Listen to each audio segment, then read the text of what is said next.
So here we are in Mill Valley, California, just north of San Francisco.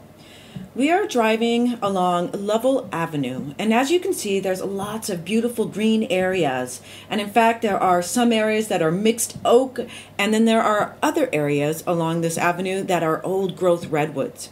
And interspersed throughout this neighborhood are houses and multiple interconnecting streams. So this project seeks to determine which areas in this neighborhood would be least impactful to salamanders for development of new housing. The data for this project included surveys on 5 transects in the Lovell neighborhood during peak salamander season, which is from December to April, and this was done from December 2017 to April 2018.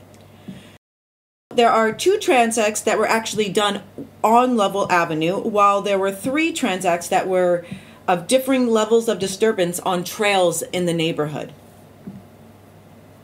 To do the surveys, there was always 2 people, and we would go out after the sun went down and walk at least 1 transect a night, and we would just count how many salamanders we saw, and we keep track of what species and what sizes we found.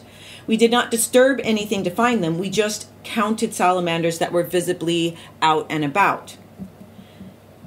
So the first thing for this project that we need to do is figure out what areas will be better for development according to these 5 transects. And to do this, we need to look up salamander species that are in the area and kind of find out some more information about the specific species. And to do this, we are going to a website called amphibiaweb.org.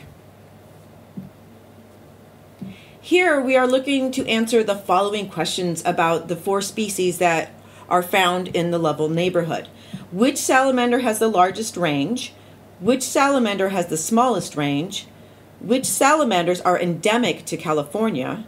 What are each salamander's IUCN listing? And what are the specific threats for each of these species?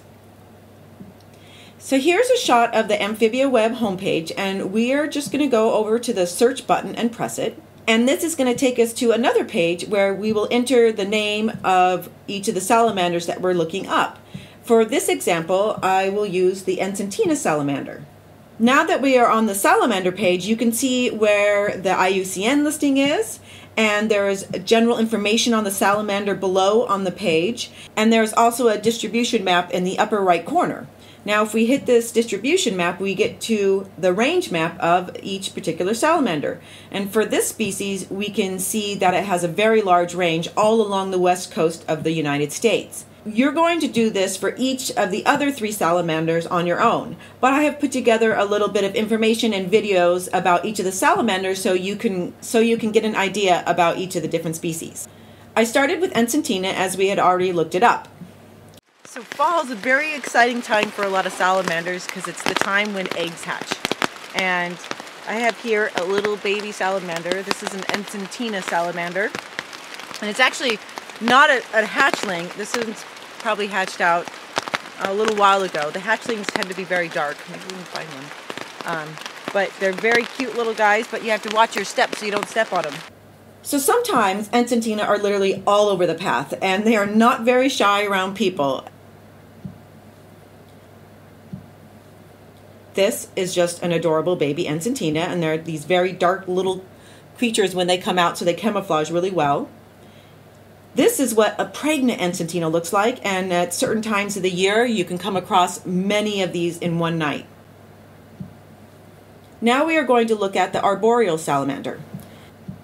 This salamander has only 5 species in its family, and they are lungless, and sometimes they are referred to as the amphibian that is least like an amphibian, as they don't actually need water to survive. They don't breed in water, and they can be active in over 100 degrees Fahrenheit. While most salamanders would dry out at these temperatures, the arboreal salamander has unique skin and behavior characteristics that keep it from drying out. They also might be one of the only amphibians that live in family groups. Another cool thing about the arboreal salamanders is that they are very well adapted to disturbance, and they have these beautiful variety of yellow spots unique to each salamander, although some don't have any spots at all. Now these guys are called arboreal because some of them actually live in trees, and their tail is actually prehensile and can be used to help them climb and hold on to branches. The next species we will talk about is the California slender salamander. So, out hiking around here and found a beautiful little California slender salamander, and these guys are very distinguishable from other salamanders because, for one thing, they have this tail that's longer than the rest of their body. So they have these super long tails. They're also just really long and skinny. This one has a beautiful kind of red speckled tail. And they have a couple different kind of phases that they can be. They can be kind of really red on the top with a kind of a red big stripe down its back, and some of them can be more yellow. This one looks like more of a red one.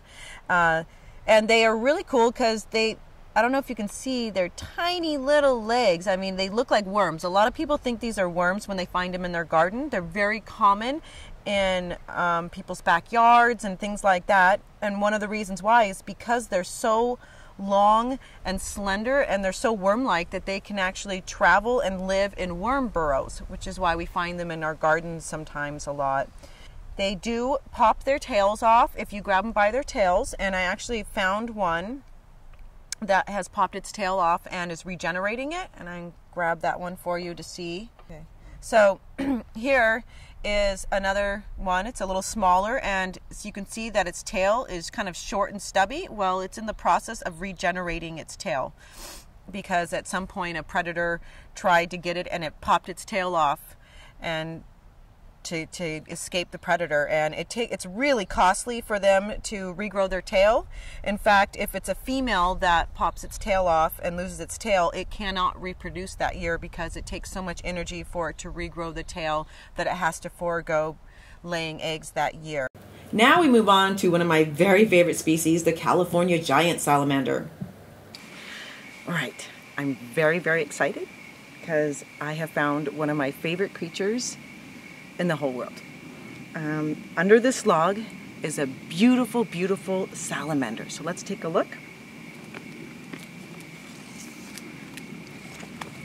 Oh, there she is. This is a California giant salamander, and right now we are just north of San Francisco in a town called Mill Valley, and there's a lot of redwoods around the town, and I'm on one of those redwood trails, and it's just kind of in early fall, so this is when it gets a little more damp outside and these kind of animals start coming out, and you can usually find them under logs or a lot of times in holes in the side of, like, on a trail and under rocks even, and sometimes they're just out walking around. They're very large. In fact, they're the largest land salamander in the world. They're pretty amazing. They are one of 4 species of giant salamanders. This particular one is the one that is most threatened. It's actually near threatened on the IUCN list because the California giant salamander has a very small range in comparison to the other 3 giant salamanders that are all found on the West Coast. But they all generally look very similar, and they're hard to tell apart from one another. They have these beautiful mottled coloration on their skin and very large heads and pretty big eyes, and they got sharp teeth in there, so be very careful because they can turn around and give you a nasty bite if you make them mad. They also bark at you. They have a really strange sounding bark, and most salamanders don't actually make noise, so this is a pretty unique trait for a salamander. But overall, these are very unique, beautiful, amazing salamander, and they're very difficult to find, so it's been my lucky night tonight to see such an amazing animal.